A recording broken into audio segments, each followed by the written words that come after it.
Okay, we are in Genesis chapter 16 this evening.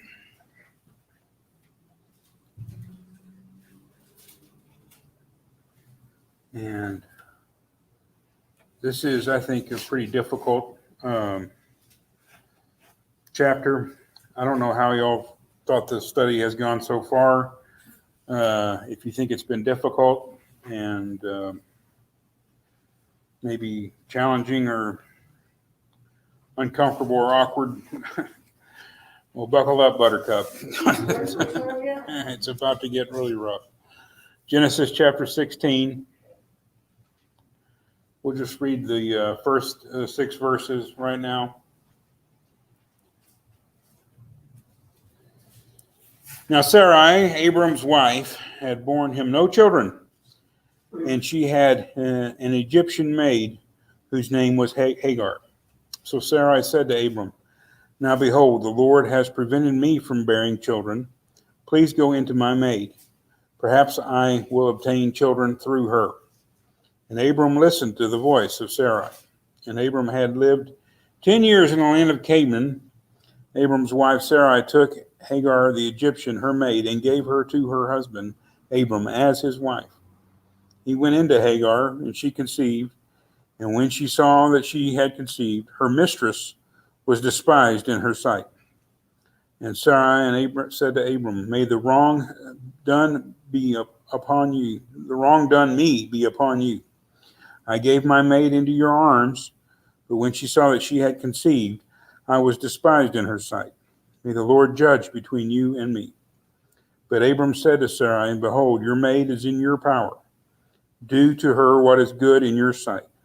So Sarai treated her harshly, and she fled from her presence. Okay. What do we think about that passage? Jealousy. I mean, honestly. By whom? Sarah, sorry, everybody. Sarai. She's the one who did it. She started it, and then she got jealous, I think. And she was upset. As a natural thing of any woman, I think. She didn't think she would get hurt. Yeah.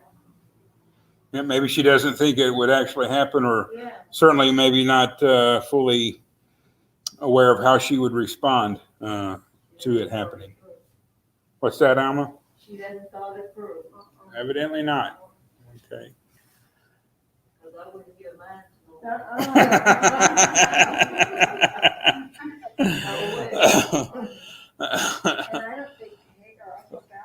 Well, we've got 1, 2, 3, 4, 5 women here tonight. So raise your hand, ladies, if you would give your husband to another woman to have kids. Yeah. No. So far, 0 votes in that front. Mark's a little disappointed. He was hoping, but it didn't happen. The thing is, I don't know how much Abraham and Sarah talked about the Lord's covenant.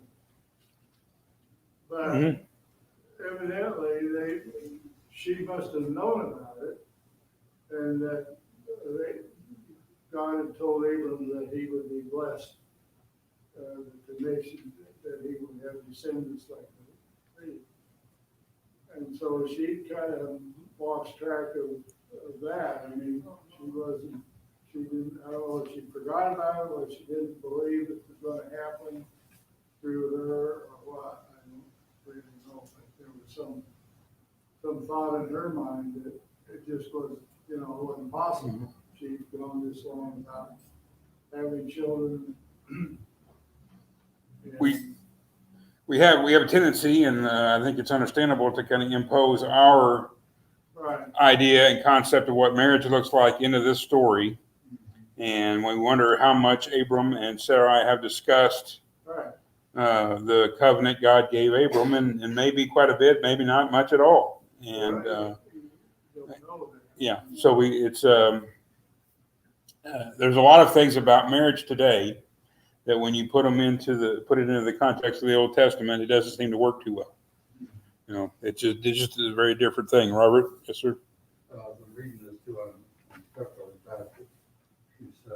Lord has presented me. I was thinking in my mind, why didn't the Lord appear to one of them and say, don't do this, or don't give them additional information? But if you read verse 2, Sarah said to Abraham, behold, now the Lord has prevented me. Mhm. So I think that's showing in her mind anyway. I didn't have the Lord's the one that didn't allow me to have children. So as we read later on about what the Lord then does with Hagar, he's kind to her in a way. No, very. He allows her to survive as a child. Very surprising turn of events later on. So the whole thing, as I think about it, it kind of adds up. The Lord appears anyway to say, okay, she didn't believe me, but the reasoning she used was the Lord prevented me from. Not that I could have them, but the Lord is one that gives and takes. So she still has her faith in the Lord, but she's not following what he said. She has a belief in existence. Even the demons believe and shudder. She believes in that way, but Following everything. the trust component is It's almost like the Garden of Eden. it is. Lord, you put the devil here. Well, Lord, you didn't give me a child. So it's like she is blaming the Lord for this. So therefore, I must have to do something different to make this work out. Sometimes we take that on ourselves. She did not wait on the Lord. Right. And do we really expect Abram to wait on the Lord when this offer is made to him? No, nobody. Evidently not. The thing that we think about is, oh, he's got another wife. Well, that was more the norm than not in that particular. Yeah. Having more than one wife is not unusual. No, especially a wealthy, powerful man. Right. And is she really a wife? Well, it's hard. It's still under the control of Sarah after the baby is conceived, and you do to her however you want. I mean, one wife can't do to another wife any way she wants. She's still, the giving to the wife is kind of Sarah's blessing of this, at least this particular union between Abram and Hagar for the purposes of having a child, which will be deemed to be Sarah's. Right, that's what I was gonna ask. Was Sarah supposed to raise the baby as her own after the baby was born? Or was that the plan? Or was the plan for? It doesn't look like, as Alma said, it doesn't look like a really good plan here. We have a little bit of them, and this is really the instance of the flesh versus faith. Human beings encountering a difficulty, and rather than waiting on the Lord and letting God take care of it, how can we fix this problem? And that is acting outside of faith, morally wrong or right, especially in the minds of the readers, the original readers. I'm not saying it's not relevant, but they probably would have had a different view of the morality of the issue than we do. And regardless of it, acting outside of the promise, acting outside of faith, it does not really fix the challenge, fix the problem, does it? Why wasn't it stronger? Well, he's a man. He's a great man of faith, but he's still a man, Alma. I realize in the Bible, a lot of the men are Dogs. the women just totally control them.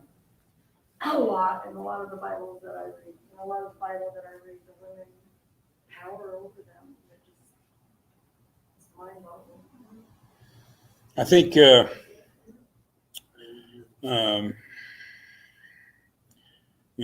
this is dealing, of course, very explicitly, not profanely, not vulgarly, not in a dirty or pornographic fashion, but very explicitly with sex.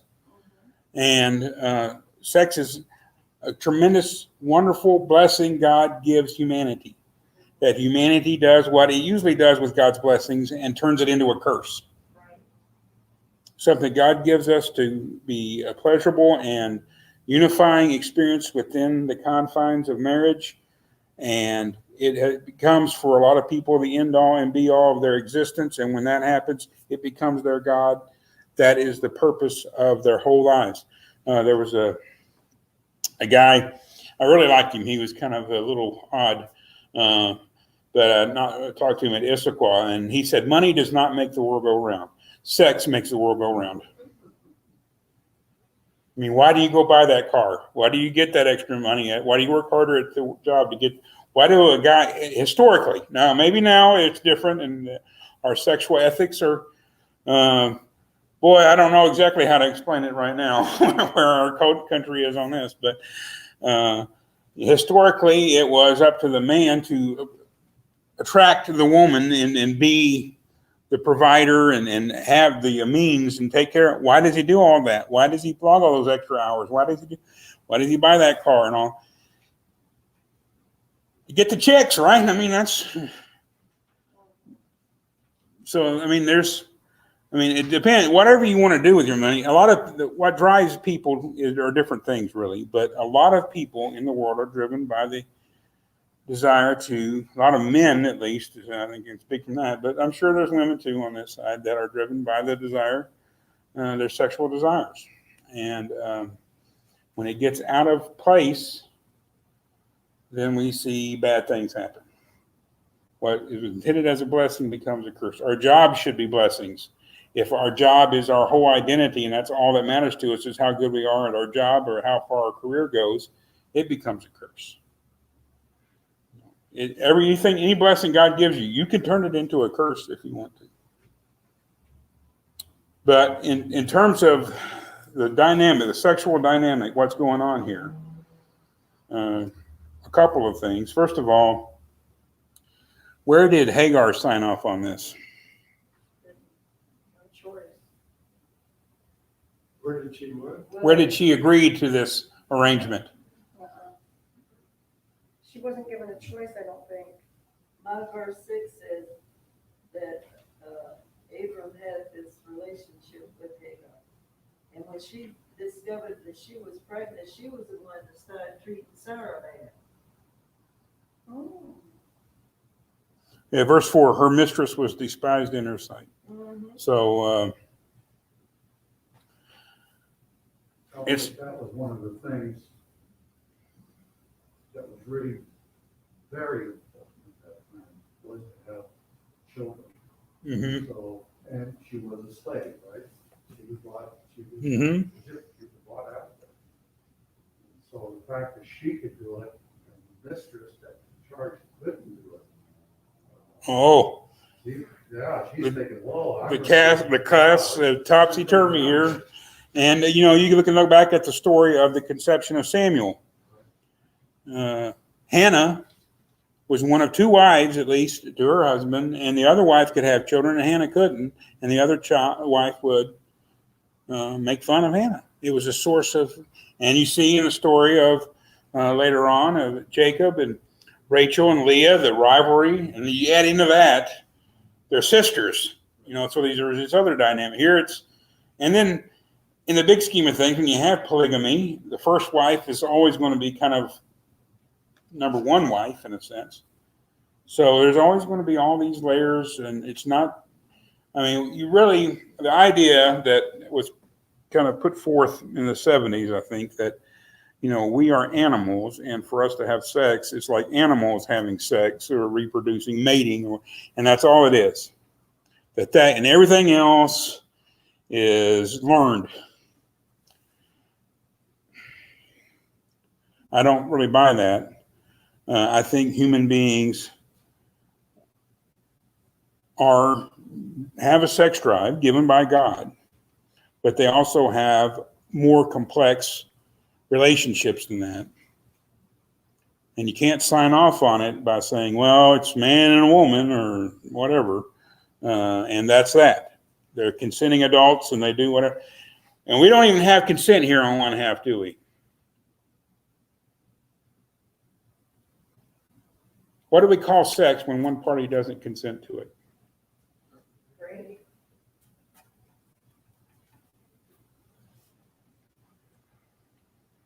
There are monogamous animals too. There are. Some mate for life. And I don't want to get too far back into the 70s after the wars of the sexual revolution. But Yes, there's examples.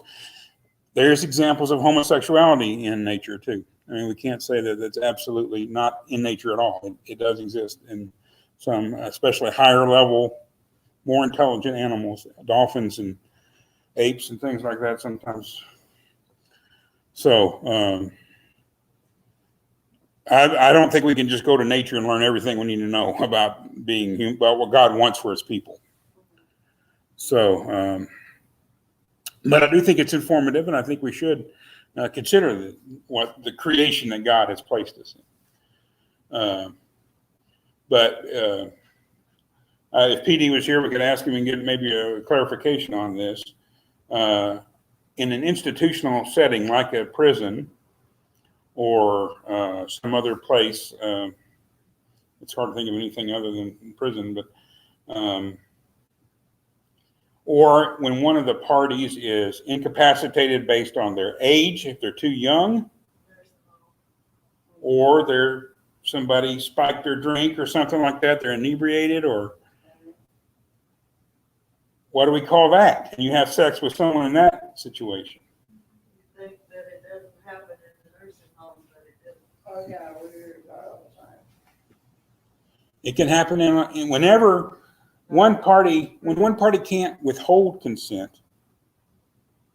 If they can't say no, then really they can't say yes, can they? When you think about Bathsheba being summoned to David, he's the king. You know, that's the problem. Her husband is a soldier in his army. How can Bathsheba say no to the king? I mean, now we'll say this is again imposing somewhat our sensibilities on it. But at the same time, for us, this would be, I think, very clearly a case of rape. I mean, we would consider that because she cannot say no, God brings a child out of it, and it's the relationship between Abram and Hagar is not as bad as it is between Hagar and Sarah. And Abram loves the child that comes from this union. I'm not saying God didn't redeem it. And I'm not saying Abram considered himself a rapist or thought of it as rape. I'm not even going to say that Hagar thought she was being raped. She may or may not have felt like, what are her expectations as a slave in that culture? In that, how has she been raised? What has she seen? What has been modeled before her? What did the African slaves think when they were brought into the house, got to work in the house rather than the fields, and then maybe were expected to sleep with their masters? Did they consider themselves being raped? Maybe. I don't know. I can't answer it for them. So I don't think we can say absolutely. The most prominent case probably we can think of off the top of our heads in our history, national history, is the Thomas Jefferson, Sally Hemings case. And they had 5 children together. Now, Sally, maybe you knew this, Sally was the half-sister of Thomas Jefferson's wife, Martha. Both George Washington and Thomas Jefferson were married to women named Martha. Martha Jefferson's father was Sally Hemings' father, but she was still a slave. In fact, she was her sister's slave. And it looks like Thomas Jefferson did not start having sex with Sally until after Martha died, when they went to Paris. He was an ambassador to Paris at some point. I think on more than one occasion. So it's all muddled up, isn't it? It's not clean and cut and lines drawn. At the same time, there is a clear line here. Sally was Thomas Jefferson's property. When his wife died, he inherited her.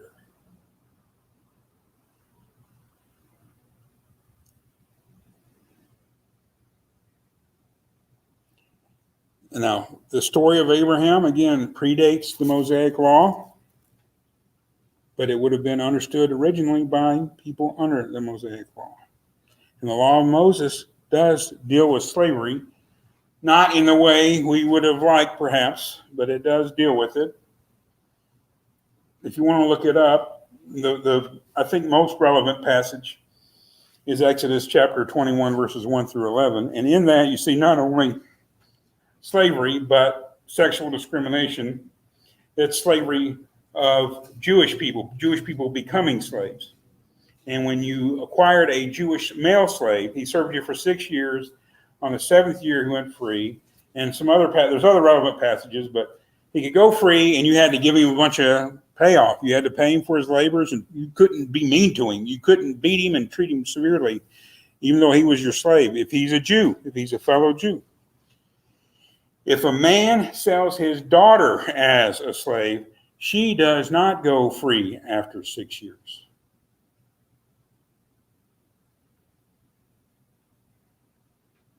Unless, it's kind of strange, unless the master does not want to be with her sexually or give her to his son. In that matter, she does go free. But when you bought the main default relationship between a male Jewish slave owner and a female Jewish slave was understood to be sexual. You were going to have sex with her. That's one reason you bought her. And you could give her to other slaves. You could say, well, I'm going to marry you off to this slave.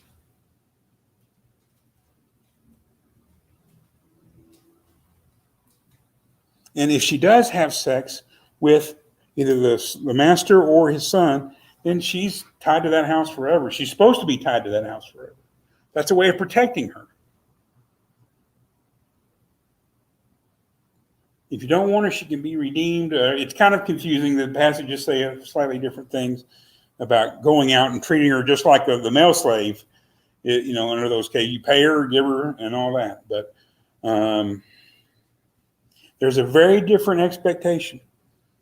And what this all points out to, I think this whole culture around male-female relationships and everything is that female sexuality was a property right.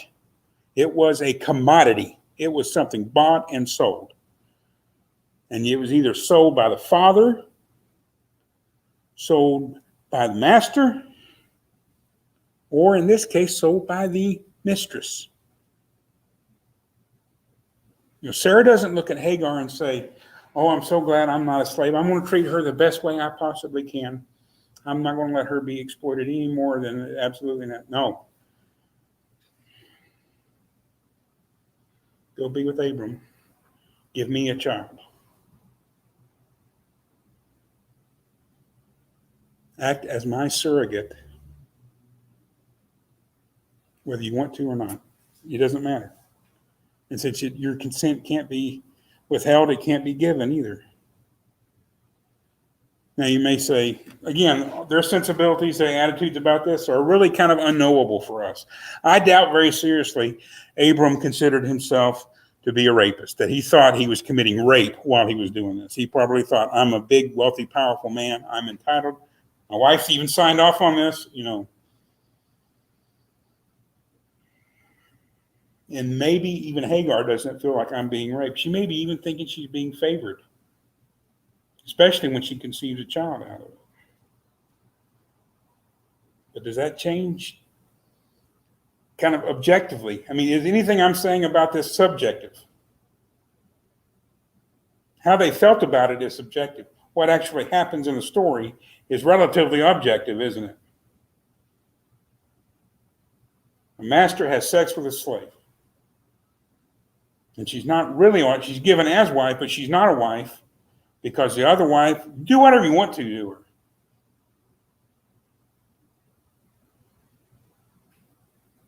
You have something, Ray? Maybe I'm a little confused. First of all, I get there's a huge culture difference between them and us now. If that had happened in our culture, I would think that if the wife is bringing the husband, that a woman is going to wife. Seems to me like the alarms and the red flags should go up, and you'd be thinking this is a huge trap or a trick or something, you know? That sounds like a man who's been married to one woman for a very long time. But verse 3 does say that to me, there is a sense of morality here on one hand, and then there's a sense of a need for morality on one hand, and then kind of ignore it on the other end of it. Verse 3 does say that she was given as his wife. And so if wife to wife, how does Sarah have any more say in that relationship than the other one? Obviously, she gave Hagar as a wife, thinking that that's the moral way for that conception to happen. Is that not right? Well, I think it's her way of dealing with a problem, trying to find a solution for a problem.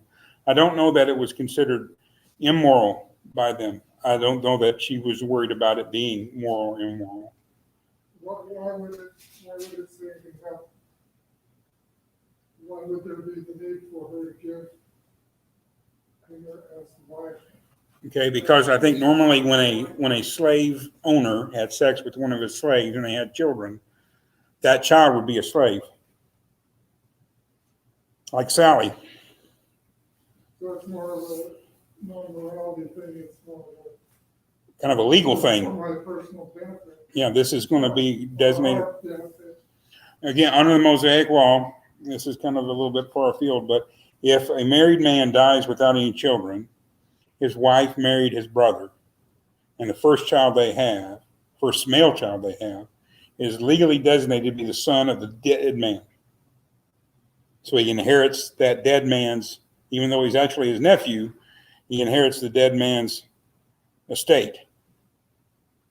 So this is conferring a legal status upon Ishmael that he would not have normally had. He would have been the child of a slave. He would have, Paul talks at length about the advantages of being a child of the wife, really, and really the child of faith, the child of promise, rather than the child of the flesh, the child of the slave woman. And so Ishmael, if Isaac never comes along, Ishmael is Abraham's primary heir. He's going to inherit all this wealth and all this, and God's not going to let that happen. The story echoes very much also Abram's lack of faith in Egypt, where he gives Sarai to Pharaoh because he's scared and puts the promise in jeopardy. So Abram gets enriched by this. Abram gets to fool around a little bit, and it's all working out for Abraham. It's all going his way. But this is, it's difficult to completely impose our morality on them. It's not fair to impose our morality on it. At the same time, if we don't take and consider the stories in our cultural context, we are at least missing an opportunity to connect with our culture around us. One of the best things that's happened in the last 3 or 4 years, I believe, overall, is that powerful men have been called to the carpet over their sexual conduct. And I think Christians, I'm not saying we have to agree with every case and how everything's gone out and everything, but the general idea of the Me Too movement, that you can't, just because you're a wealthy, powerful man doesn't mean you get to do whatever you want with everybody.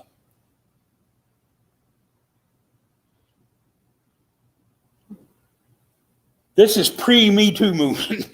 This is the good old days for the good old boys, basically.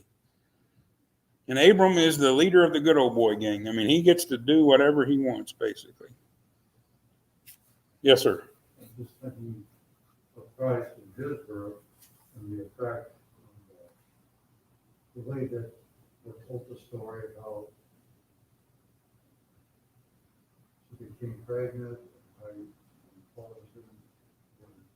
they even were married. So, well, it kind of gives you feel as you move into this one that Christ was born in such a way that most men would have done exactly, well, they would have probably even done worse.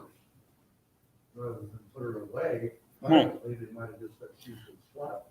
Get rid of her. Because he was a righteous man, he was going to put her away privately. So it's interesting to think about Christ and his word, and you look at this, it's not, it's got some similarities, I guess, with that. But I think that age and that time, we have to accept and we have to learn what was going on then, and then it makes, to me, it makes more sense. If I try to put it in the context of today, it doesn't make sense at all. If I put it in the context of that, might not, and I don't agree with it, but it was different.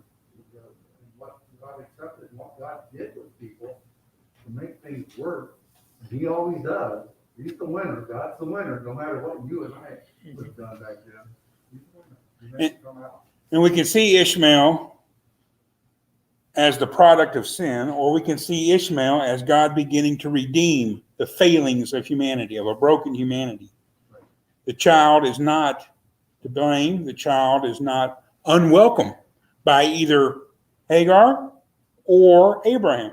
Unwelcome ultimately by Sarai, but that's, I wish, one thing you see as you go through the book of Genesis, I think, and it's kind of unfortunate, but it's the way it is. It does not present women very well. Overall, the main female characters are not presented favorably. They are daughters of Eve, basically. They inherit her curse. And Rebecca conspires with Jacob to deceive Isaac. Rachel steals from her father. There's a lot of stuff going on between her and Leah. Over and over. The women. Now in Exodus, starts out with the story of Miriam and the midwives, and it looks a whole lot. It's still tied to childbirth, but it looks a lot better, at least for a while, until Miriam kind of does her thing. But these are daughters of Eve, broken and also restrained to a place in society where a woman, her highest ambition was to be a wife and a mother. That's all she could ever hope to be. That's her whole world, is home. Taking care of her husband and taking care of her children, and that's it. She's shut off from the rest of society, basically. She is still and always property. She was sold by her, in the best case scenario, she's a virtuous young girl sold by her father to a man as a wife. And she stays his wife for her entire life, bearing him children and taking care of his home. That's the best case scenario. And I'm not saying, there's a lot of women out today that would love basically that arrangement. They want to be housewives and take care of the children, and that's what they want to do, and that's fine. But the wife of noble character in Proverbs 31 is not just a stay-at-home wife. She goes out, she considers a field and buys it. She has earnings. She is productive. God's ideal is not that women only have honor and respect and a place in the home. That has never been God's intention. Now, that doesn't mean they shouldn't be honored and respected at home, but they should be honored and respected throughout community. And one way of looking at, we'll close on this. We'll have to come back. We only got 6 verses in tonight. We'll come back to Genesis 16 next week. And we'll get all this dirty talk out of the way tonight, and we'll talk about babies and all that, and just the babies next week. But one way to look at Israel and see how they are in their relationship with God is to look how the women were treated at the time. And it's subtle, because it's never what we would think would be perfect. It's never they're fully equal. They have the right to vote and drive and all that stuff. It's never like ours. But the more they honor their wives and daughters, the closer they are to being what God wants them to be as a people. And where the women are silenced, when we don't know their name, when they're treated harshly, severely, violently, even by the men in their lives, even sometimes by their fathers. When that happens, they are far from where God wants them to be. So one way I think of judging God's people is, how do they treat their women? How do God's men treat their women? Honor and respect. Honor and respect, value, cherish, love them, lay down your life. Jesus laid down his life for the church. You lay down your life. How does Jesus treat women? How does Jesus treat sinful women? Good job. Very good. Okay. We'll have a quick prayer in the broadcast.